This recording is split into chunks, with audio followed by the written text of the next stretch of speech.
and welcome to Popcorn Planet. Wait a second. This isn't my studio.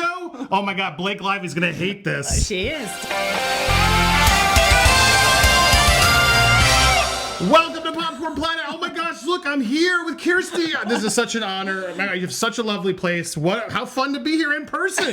Thank you. For real, this is like a massive nightmare for Blake that we're all connecting though, isn't it?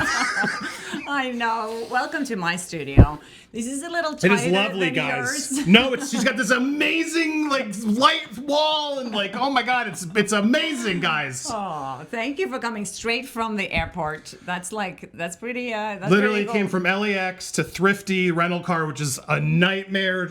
Anytime you come to LA, you got to get to LAX and deal with a rental car. I've always had the worst luck. But And I'm it's here, raining. and it's raining. Of course, I brought the rain. It never rains. But I'm so happy to be here. I'm so honored to be here, and thank you. And so lovely to meet you in person. I mean, know. This is getting wild. It's getting intense. Here's what I want to ask. Okay. I notice more and more, because Kjersti's going to be in our documentary. I'm here in LA because we're filming. And I wanted to meet her first and do some videos for you guys. But we're going to be filming later this week with her officially for our doc. We're talking to a lot of people. I know you've talked to some off the record sources too. Yeah. But because people reach out to us, they want to share. I'm seeing more and more people getting scared. I'm seeing more and more people I'm afraid. Now, I don't know if it's the CIA guy or what's going on, but are you sensing that too? Definitely. I don't know if you saw my latest updates. Someone's been basically hijacking my Wikipedia site. There's been updates. I was looking at the last 500 updates yesterday. That's how many there are. You know, every day it's 50 new updates, and it's all kind of leaning more towards, pro Blake Lively, trying to paint me, in a bad light, trying to discredit me as a journalist and as a person, and there's misinformation on there. And since I talked about it on my channel, a lot of people have been trying to correct it back to the original version. And there's all these conspiracies going on out there. There was this guy who did a Substack article about it because he said that my Wikipedia was suspicious.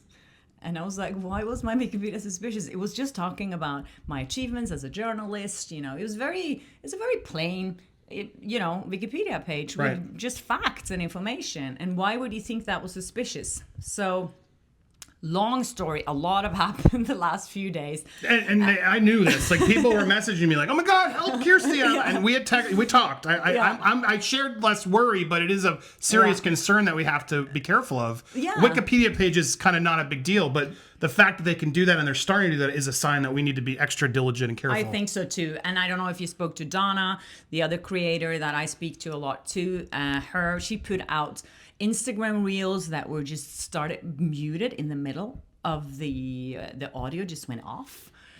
So there's these little weird things happening, and I've gotten a lot of comments lately from people saying that, oh, your videos don't show up in my feed anymore, they don't get recommended anymore. So I don't know if that's a coincidence or if it's Nick Shapiro. It's weird. It's weird because obviously I'm not my first rodeo, guys. We did this with Adeptron. I remember this happening with Amber. There was a lot of tricks that they were doing, and honestly, I see it now again with Meghan Markle. Weirdly enough, coming in I just literally had a video blocked. I've never had a video blocked worldwide because I use a clip where I was being negative of her new show with Love Meghan, which I'm not the only one. The whole world's like, girl, you're so out of touch. Who is this show for? You can go over to Popcorn Palace. I don't want to bore my planet people with my Meghan Markle stuff, but check out the new documentary over on Patreon. I started watching it. It's great. She said genuinely. She offered. Thank you for that. Yeah. It was a lot of work. Yeah. So check it out, people. But anyway, I did a video yesterday on Palace to talk about it because she's blocking videos, and I don't know if it's her, but Netflix or Archwell, her company, or people involved can do sneaky things like that, where I really think they've decided to just demonetize my videos, which are doing really well, because it does two things. It stops the flow of the virality of that video, and they can stop us from getting monetization. So there are sneaky tricks like that if Blake or Meghan or Amber, like she did, that they will absolutely do those things. So I think we're starting to get in that period. And it's just the irony, right? Because Blake's like, there's a retaliation campaign against me. And are you feeling she's doing it to us? Definitely. I felt it was really like uncomfortable feeling, I have to say, when I noticed the things about my Wikipedia page, because the things, they were small tweaks, so I wouldn't necessarily have noticed, oh, everything has changed. There were little tweaks of wordings and, things, articles that were referred to. The first article in the references was a People article. That was kind of insinuating that I was the rude one in that interview, that I was inappropriate asking her, or not asking, congratulating her. And, so there were all these little things that made me look like I was the problem. And I think, I definitely think there's stuff going on. It's weird. Like, I don't understand how you could have been in on the retaliation. I can't accept it. Like, in the beginning, I didn't know you. I asked you. You feel very genuine. I've come to know you. I'm in your home. Like, I don't sense you're hiding this big thing. And it's also like, how would they have found your interview and held on to it all these years? Like, it doesn't make sense. Your interview definitely was the tipping point where things went crazy. And could they have put some more money in making your view go viral so people were distracted? Maybe. But is that really retaliation? I don't think so. No, I don't think so either. But I do think, though, my interview is their major problem here, because I think they can blame all the other bad publicity. Yep. They can blame that on Justin Baldoni or on Sony, whoever they're saying were responsible for, her tone-deaf PR campaign. Because those interviews she did during the campaign, that put a very negative light. That was obviously the smear campaign doing that. But with my interview, it stands alone. And they'll do anything in their power to try and find a connection with me and Baldoni's team. Because then, they're like, oh, we got her. She's on their team. And it was all a smear campaign. Yep. And so I do see what they're trying to do here. Yeah, but you, again, I'm going to do it for the record, the legal record. You have never talked to Baldoni or Melissa Nathan or Jennifer Abel or anyone in Wayfair. No. Yeah, and that's good. And you probably should never, just to not mix that thing, because I agree. I won't. You are the outlier where I agree. Like, you mess up her story, because everything she wants to paint out as a retaliation by Justin, but you were just someone who, like, you had heard something but you didn't know, and then you just, Blake's in the news, I'm going to post. You had been doing that a lot, to be fair to anybody who was following Flawsome, right? You were reacting and putting interviews, old ones and stuff, relevant to what was happening, because you had a huge library of amazing interviews, which you guys should go watch. Yeah. So you were just following, I'm posted. You didn't know all the backlash, I know, but at least she's got a movie, whatever. You were probably just timing that. The idea that you were holding on to that to tank her career someday, I don't see how that's even possible, or how they would even have known. That's the thing that I've been trying to say as well. How would they know? Like, someone would just call me like in the middle of the night, like, hey, do you have an interview with Blake Lively? Maybe you did 8-9 years ago.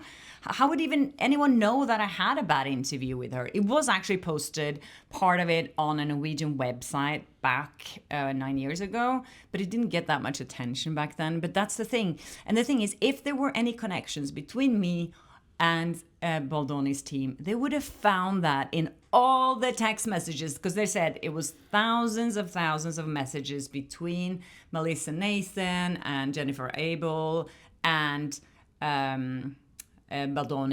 The messages that they handpicked for the New York Times article. Yeah. If it was anything about me in there, they would have used that, but they didn't find anything. So they just made this, that they just made up that there was a link there that New York Times picked up on, obviously. Right, which it looks like he's not going to win. I mean, we've always sort of warned you guys that's going to be a hard battle. But do you think you'll be subpoenaed at some point? Do you think they're going to try to come at you to try to find that? I mean, it's already been proven that they can't have as wide a reach.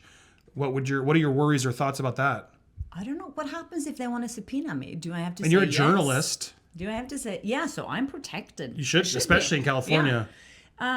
I don't know. Could they do that? Do you know? I don't know. I mean, I guess if you have nothing to hide, but there is still even if you have nothing to hide, you don't really want to deal with that. No, because I don't want anyone to see my text messages and then they're like, oh, intrusive. You said something bad about Blake in a text. They'll spin it to a friend, and you're a horrible person. We know how they work now. And what we see on the surface is like very But going different. under oath or something to say it, you have no qualms with that. No. Yeah. No. It would be interesting to actually. I would love to be in the courtroom and be interviewed. That would be kind of fun. Who knows? Yeah. This case has taken so many strange turns. Don't. You say that now, and then we'll cut to the clip. She actually has to do it. We'll have her back. But yeah, it's wild where this is all going. I do sense it's starting to wind down. I think both sides are sort of realizing, okay, we actually have to focus on this because I don't think they're going to give up. There is a version where this could all just randomly get settled one day, and we all sort of see it in the news and go, what the hell happened? Yeah. And I think Justin's excuse will be similar to Marilyn Manson, who I know is fighting really hard, and a lot of false things about him. He was just exhausted. Like at a certain point, the battle and that's what I think some sides do, right? Drown you in lawsuits, expenses, and things. But I don't know. I don't think either side's going to want to back down at this point. I feel like their plan, probably original plan, was to exhaust him financially, and they had kind of no idea that he would be backed by his billionaire partner at Wayfair Studio. They didn't know that. So I think that was probably the plan. They had to be so pissed. Yeah, because it doesn't make any sense to me that, that they would file that lawsuit and not expect him to get back and trying to defend himself. It doesn't make any sense to me.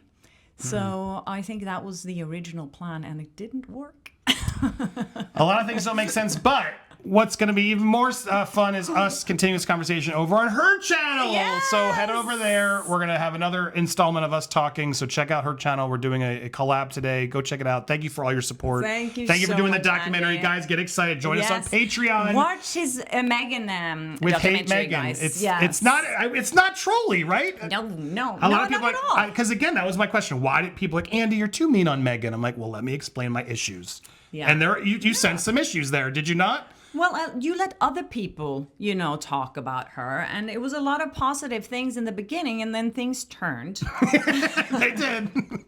But check it out. That's a good tease. I appreciate that plug. I didn't even ask her to. But there you go. I've been getting good feedback, and I wanted to get that out. I wanted to make a doc before I did this one to really get my creative juices flowing again, because I used to do a lot of these. So very excited, guys. Support us on Patreon. Thanks everybody who has. Go subscribe to Flawsome. Yay. We will be over there continuing the dialogue, so check it out. Yes. There are going to be boxes appearing over us probably. Click those two.